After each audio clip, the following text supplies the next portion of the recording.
What's up, family? We are back, man. Y'all know we back every single morning at 8:30 a.m. Good morning, good morning, good morning, good morning. Welcome in, welcome in, welcome in, welcome in. What's up, y'all? What's up, y'all? I need y'all to get used to it. Y'all got to get used to it, man. I got to get used to it. Y'all got to get used to it. All right, man, let's get right into it. So the first thing that we are going to do, we got to celebrate our wins. If you got any wins that's happening, that's going on, please let me know in the chat. I would love to support you. We would love to support you as a family, as a unit. This is what we do. We like to make sure that everybody feels supported. Parents, our topic for this morning is why you should not leave your kids any money. Let's talk about it. Don't leave your kids any money. I know. You want to leave your kids money when you pass. You want to make sure that they have something for when they pass, and which they should.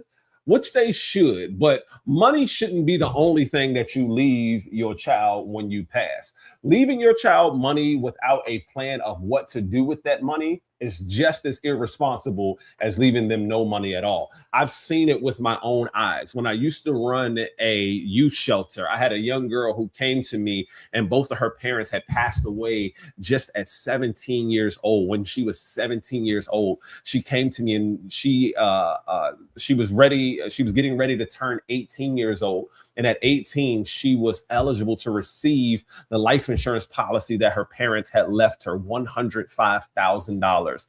On her 18th birthday, she came to me and she said, "Mr. Jeff, I want my money." And I said, "Well, how much do you want?" She said, "I want all of it." I said, "Relax, just chill out for a second. I'm going to give you $2,000 because I know in 2014, you've never had clothes that you wanted, shoes that you wanted." And she went out and she bought those things, the items that she wanted, which I had no issues with. She went out and she bought her some clothes, some jewelry, got a couple piercings, tattoos, shoes, all of those things, which if you've been if you've been not privileged enough to have those things, of course you would want to get those things when you came into a windfall of money. But she came back to me a week later after she had spent the initial $2,000, and she said, "Mr. Jeff, I want my money." And I said, "How much more do you want?" She said, "I want the rest of it."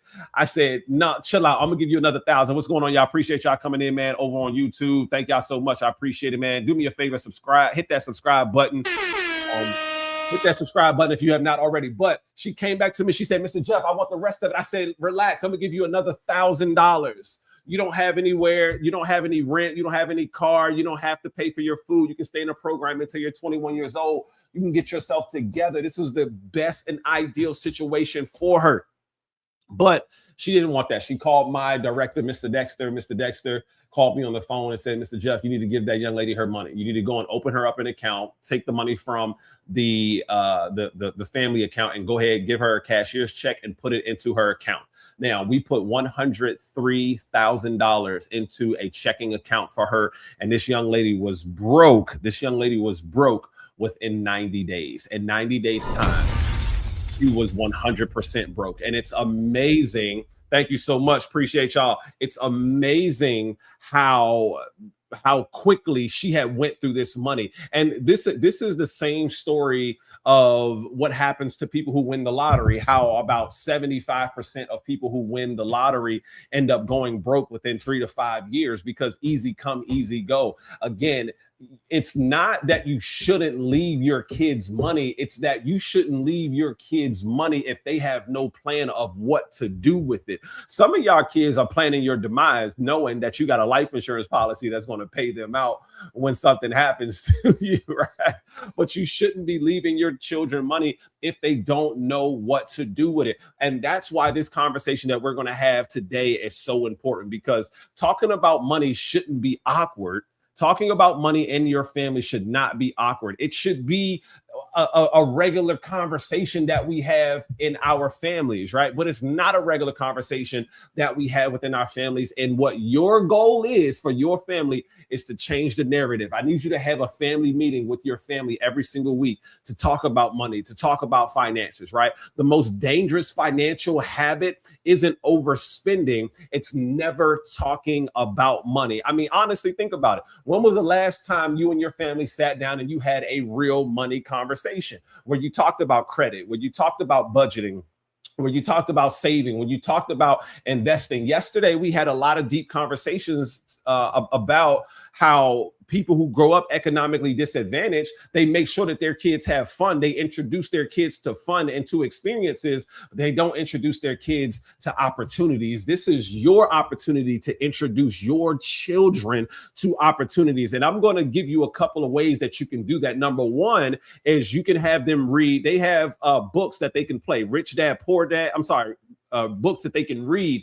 They have Rich Dad, Poor Dad. They have Rich Dad, Poor Dad for teens. They have the cash flow book for young kids. They have the cash flow game for young kids. They have the cash flow game for adults. They have Visa Financial Football. They have Visa Financial Soccer. They have NGPF, Next Generation Personal Finance. These are all phenomenal apps where your kids can actually go and play games and learn financial habits. So instead of your child being on Roblox and not learning anything from it, how about they be playing Visa Financial Soccer, and they can play soccer right now? The FIFA World Cup is going on, so they can be in the know of who the players are and who the teams are, so they can play soccer and learn financial literacy. They can play football with the NFL teams and learn financial literacy. They can play arcade games and they can work credit. They can be they can learn budgeting skills and decision making and budgeting skills by playing the card magic game. They can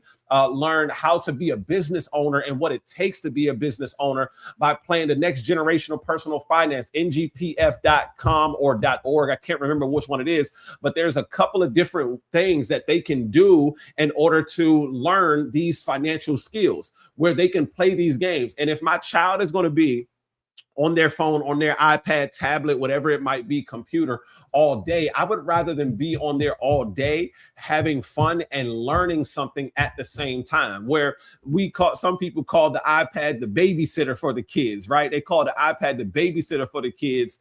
If you want a babysitter for your kids, I'd rather the babysitter be someone or something that is teaching them something rather than someone that is filling their head and their mind with mindless entertainment. He's in his bag. Yeah, I know, right? Right. So many adults talk about avoiding money conversations because they think they need to have all of the answers. And parents, you do not. Let me tell you this, parents, you don't need to have all of the answers. You just have to be curious enough to want to find the answers, and you can find the answers. That's the thing. When you go to your kids and you're talking to them about developing personal finance and personal finance and financial literacy, don't think that you as a parent have to have it all figured out. You can literally talk to your kids and say to your kids, hey, let's learn this together. I think your kids would appreciate it more if you say to them, hey, let's learn this together, so that you can learn it now at the age of 13, 14, whatever the child is, so that you don't have to be like me when you're 34, 35, 44, 45, and you're still trying to figure out these things. You don't want to get older and be 20 years behind because you chose not to learn these things when you were younger. So parents, don't think that you have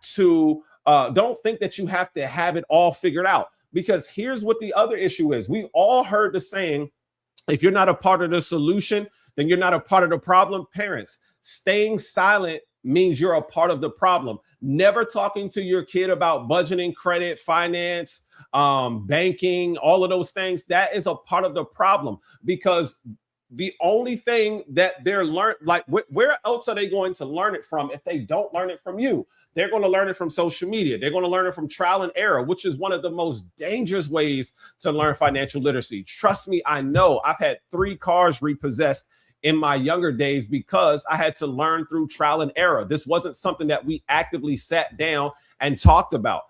we've had a discussion a while back about your money blueprint, and where does your stigma about money and finances come from? It comes from the people that are raising you, because remember, you are living the experience that your parents can afford to pay for. That's the life that you're living. You're living the experience that your parents can afford to pay for, right? So that financial blueprint is coming from verbal programming, it's coming from visual programming, it's coming from the things that you heard. We've talked about those sayings that we've heard in the past from our families. That's too expensive. We can't afford that. Money don't grow on trees. Do I look like I'm made of money? All of these things are limiting beliefs that are put into the minds of young people to make them think that and make them believe that money is difficult. Money doesn't come easy and free. Money doesn't come easy to them. You need to believe that you attract money, the law of attraction, right? You need to believe that you can attract money, that you can attract opportunities, and be open to those opportunities, because the eyes can only see and the ears can only hear what the mind is looking for. If you're already closed off from those opportunities and you don't believe that those opportunities are made for someone like you, then guess what? You won't see those opportunities. If you still walk around believing that the world doesn't want to see someone like me be successful, my mama told me the world don't want to see somebody like me be successful, then guess what? You're going to operate at a lower frequency, because you already believe that it's set up for you not to win. It doesn't matter what the game is. It doesn't matter what the handicap is. I'm going to win. It doesn't matter what the handicap is. It don't matter how it's set up. You can win. Is it going to be more difficult? Yes, it is. Are you going to have to do more than your counterparts? 100% you are. Are there people that have done it? Yes, there are. Can you do it? Yes, you can. But you got to learn to play the game. And that's the issue, is that we don't even understand that we're playing a game. One of the interviews that I love to listen to is the Wall Street Trapper and Tommy Bilu, and I'm pretty sure I'm saying that name wrong, or Tim Bilu, or some Tommy Bilu. But he says, well, Wall Street Trapper says when he meets the white guy in prison, he says, yo, the white dude said, yo, y'all are playing the wrong game. And he's like, that's the crazy part about it, is y'all don't even know that it's a game. Y'all don't even know that there's a game that is being played right now, right in your face. Right in your face, there is a game that is being played, and you're losing the game right now because society is telling you that you can't be this, or that you shouldn't be this. And hey, if you never make it, the system was rigged anyway, and that's a good enough reason. No, the system being rigged is not a good enough reason for you not to live your dreams. The system being rigged is not a good enough reason for you not to work on the things that your heart desires. The system being rigged is not a good enough reason for you not to push towards the things that you have and things that you want and create generational wealth. So what? The system is rigged. I'm going to do it in spite of. No weapon formed against me shall prosper. You got to start operating in these in the opposite of limiting beliefs, right? We got to start operating in success consciousness and not failure consciousness. But you're operating in failure consciousness, and those are the things that are holding you back, right? Those conversations that you're not having within your household, telling your kids, okay, these are the things that we're going to do, and this is how we're going to operate. I don't have it all figured out right now. I am scared to death to invest. Anything beyond investing in the NASDAQ and the S&P 500, I am scared to death. People talking about put options and whatever other options. I don't know nothing about it. And I bought the Wall Street Chapter class. I'm in the Wall Street Chapter goddamn on Patreon. I'm in there, but I'm afraid, I'm afraid to death to do it. Why? Right? Because I just haven't gotten around and gotten to the point where I feel safe and confident in that. And that is okay, parents. That is okay. But you don't want to stay that way forever. We got to start talking about these things. We got to start having these conversations with our kids. If you want to have these conversations, if you want to have more conversations like this with your kid, or if you, again, it takes a village to raise the kids. So if you want someone else to have conversations like this with your kid, I need your kid to go ahead and join the mentor program, join the Winner Circle Youth Foundation, where your kids can meet virtually, and we will actually talk about finances. We'll actually talk about growing in finance. Listen, I promise you. What's up, Smurf? Thank you so much, Queen. I appreciate you, man. Thank you for the heart, love. You are absolutely dope. What's up, y'all? What's up, y'all? Appreciate y'all coming in. Thank you to everybody that's over on YouTube, man. Do me a favor and go ahead and subscribe. If you are over on TikTok, Instagram, or Facebook, man, do me a favor and go ahead and jump on that YouTube real quick. Let's go. Appreciate the roses. But listen, we gotta start having these conversations with our kids. Our kids will suffer forever if we do not have these conversations with our kids, right?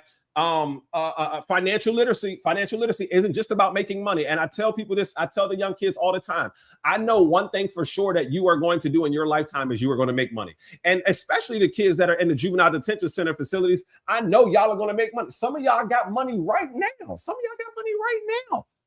Some of y'all got $5,000, $10,000 right now. What you need to do is you need to take that $5,000 or $10,000 and you need to put that into something that's going to make you more money, right? Like, because think about it. When you get illegal money, it's virtually nothing in today's world that you can do with illegal money where you won't get caught, man. Any car you buy over $10,000 has to be sent out to like the federal government so that that money can be audited and say, okay, they're paying $10,000 for this car. They're paying $10,000 cash for this car, whatever it might be. So your money is being tracked. You can't go and buy a house because they want to know where all your money come from. You can't go and rent an apartment because you have to have pay stubs that are coming in. So you got to put the apartment and somewhere else, right? High yield savings account, Roth IRA, right? That's like the only thing that you can do with it is you can put it in a savings account, Roth. You can do that. You can also put it in the stock market, from what I understand from Wall Street Chapel. Please don't quote me on that. But there's very little that you can do to increase your money. You can buy property, but if you have enough money to buy property, like in hand, right, then you know what I'm saying? You pretty high up, and somebody probably already knows about you. Like that's the thing, is that the higher you get up in the drug business, the more eyes that are watching you. And it's not just the legal eyes. It's not just the feds or the CIA. It's also the people. Like, you also got, like, for the competitors too. Your competitors are watching you just as much as the police is watching you. So you're going to make money in your life. We 100% know that. It's not about the money that you make. It's about what you do when you make the money. What are you doing with the money that you make? Yeah. Ooh, he's in his bag. You have to worry more about the streets. Watch, absolutely, because those are the ones that's coming to your mom's house. Those are the ones that's coming to your auntie's house, your sister's house, right? They taking your family hostage, or they sending messages and all of this stuff. One dude that I know, when I was back in Pennsylvania, though, his mom's house got broke in and his mom got pistol whipped. And her whole face, dog, show me the pictures. Her whole house was ran through because he thought he was being slick, keeping the money at his mom's house. But dude, they gonna find out. And they came in, pistol whipped his mom. Her whole face looked crazy, and he had to get his mom whole out of there. And I'm like, bro, there's no amount of money that is worth my mom getting pistol whipped over. It's just not. Like, there's no amount of money that is worth that, bro. That I don't understand how y'all think that this money is worth it. And how y'all think that this money is going to change your life, bro. It changes your life for the worse. Every single time a police officer pull up behind you, you got to put your hand on your seat and you got to put your hand on your thing, and you having a mini heart attack and a stroke. Like, oh my God, I hope you don't pull me over. Man, when I see a police officer behind me, I'll be like, what's up, officer? How you doing? You good, man? Hey, you want me to buy you a water from the water boys that's out here, man? Look, they want to squeegee your windows, man. I'll pay for the squeegee. Listen, I don't have those type of problems, and I don't want to invite that type of energy. Young people, you are going to make money. I know that.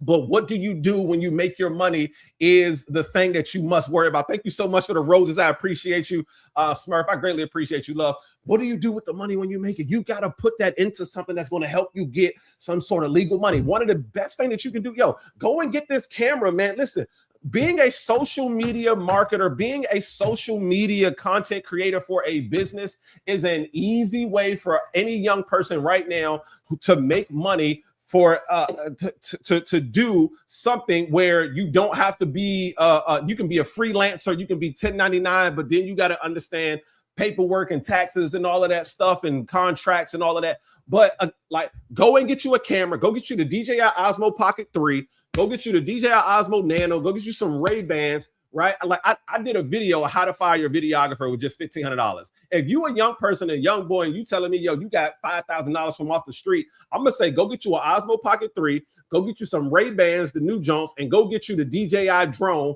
the DJI Neo 2, and literally you can take those drones, take those cameras, and you can make money off of them Jones just by going out. I would go to the National Harbor and be like, yo, can I film just a couple of shots of you real quick? And you know what I'm saying? Look, I'll just charge you $10, $15 for the joint. Just like the dudes do at Miami. When you in Miami and you walking down the street, they gonna take pictures of you and your girl, you know what I'm saying? And then they gonna say, yo, I'll airdrop these joints to you. I'll airdrop these joints to you right now. And they airdrop them to you right now. The photos look real good. Me and my wife got some photos like that, bro. They was fire photos. They was dope photos, man.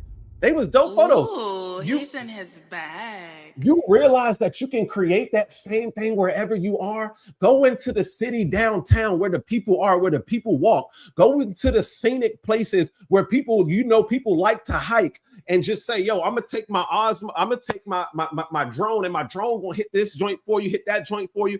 Boom, boom, boom, boom, boom. You're gonna find people that's out there that's content creators and just say, look, I'll just do a quick video for you for $20, man. You cash out me 10 right now. I'll shoot the video. After it's done, you cash out me the other 10, and boom, you right there, right? Follow me on social media so you getting your followers up. You doing your thing. Young people, you do not have to be out here selling waters, doing squeegees. There's other stuff that you can do to make money. But as a family, we got to start having these money conversations with our kids, right? Because financial literacy isn't just about making money. It's about the decisions that they make when they actually make the money. Mentors, I need you to understand that you have way more influence than you think, all right? You don't have to be wealthy to mentor somebody about money. You just have to have an understanding that is more significant or more in depth than their understanding. One of the things that I love about mentorship, which helped me, was that I realized that you don't have to like helping people make six figures, right? If you want to help people make six figures, you just have to be one step ahead of them. You got to be one step ahead of them. Like, you don't have to be a millionaire to help people make six figures. If you made six figures, a couple six figures, then chances are you can help somebody. You can tell people what you've done to make six figures. So there's information and knowledge that you have that is beneficial for that person. So you can help them get to six figures. You just got to be one step ahead of them. And that's the same way when you think about financial literacy. All you got to do is just be one step ahead of the young people, but make sure that what you're saying is accurate. That's the most important thing, because too many people will call themselves financial literacy people, financial literacy teachers, educators, but the information that they're giving is not is not correct. Like, it's just not correct. Like, I was having a debate recently about which one impacts your credit score more. Is it staying below 30% on your credit card, or is it payment history? Payment history every day of the week impacts and affects your credit more than anything. If you look at any sort of credit wheel that tells you the impact that these things have, right, it's 35% of your credit is your credit impact. Nothing impacts your credit more than payment history. All right, know that. Diversifying your credit is good. You should do that. You should have multiple different types of credit, but it does not have the same type of impact. Okay, staying below 30% is 30% of your credit score, but it is not 35% of your credit score. So it does not have the same impact, right? So what I want to teach you all, right, what you all should be learning during this time is financial. So having mentors, what you teach is very important and has a huge impact on all of the young people, right? They should be learning from your financial mistakes. I've made financial mistakes when I got into the in the business of speaking.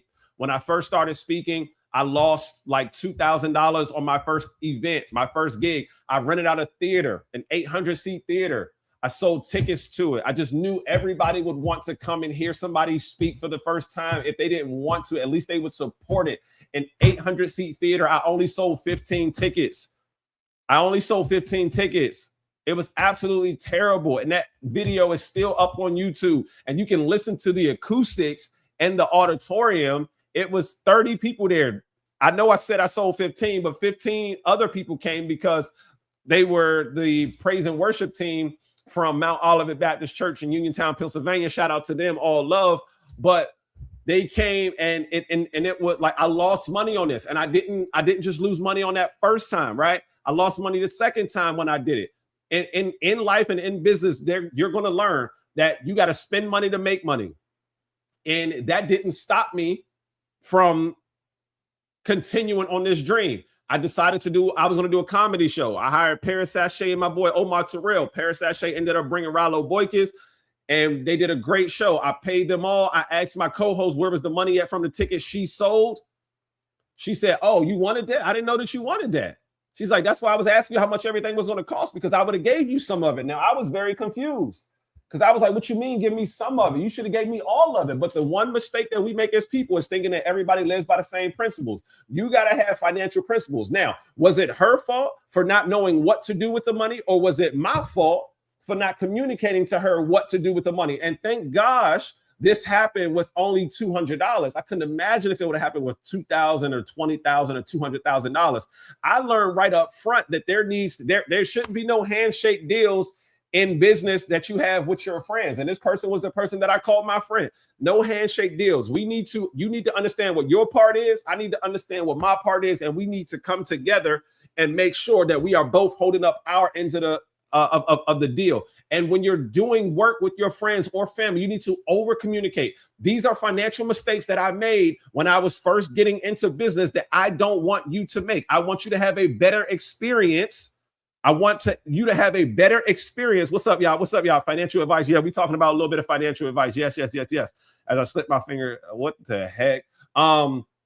Yes. All right. So you need to make sure that you are over communicating with the people that you are doing business with. These are financial mistakes that I made when I was just starting business. All right. So this week, y'all, what I want you to do is I want you to have one intentional money conversation. I want you to have one intentional money conversation with a young person in your life. It doesn't have to be long. It just has to happen. One conversation today could shape the financial decisions that they make for years to come. And if you don't know what that financial conversation should sound like, it's okay. I got you. Go on Netflix and just type in money and then watch the documentary, How to Get Rich.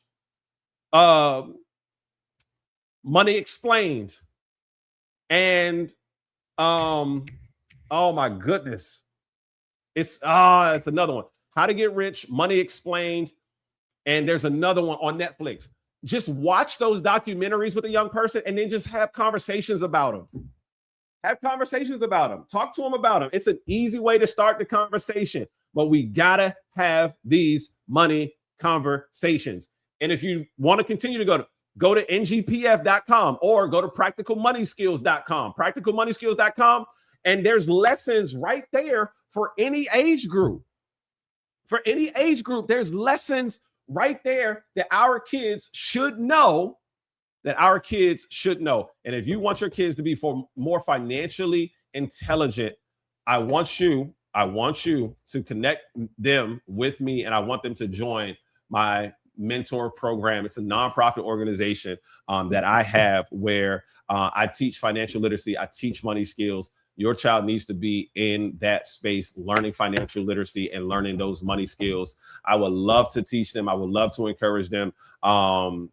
Sign your kid up, yo. Sign your kid up, man. We here every single month, every single weekday from 8:30 to 9 a.m. I greatly appreciate y'all, man. If you have not already, please make sure that you go over and you subscribe to the YouTube channel. We want to make sure that we are running this up. I'm also going to be doing this in the evening time as well, because I want to see which time of the day is going to be best for me to go live. If I should do it during the mornings, or if I should do it during the evenings.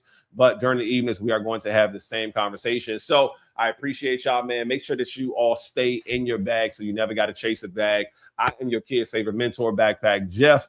Making sure that they stay in their bag so they don't got to chase a bag. I will see y'all tomorrow, bright and early, 8:30 a.m. to 9 a.m., man. Thank y'all so much. Have a wonderful day on purpose. Go out and win something today. Remember, winners write history, losers become a part of the story. Make sure that you write your own history, because I guarantee if somebody else writes you into their story, they're not going to write the ending to your life the way that you want it to be written. See y'all tomorrow.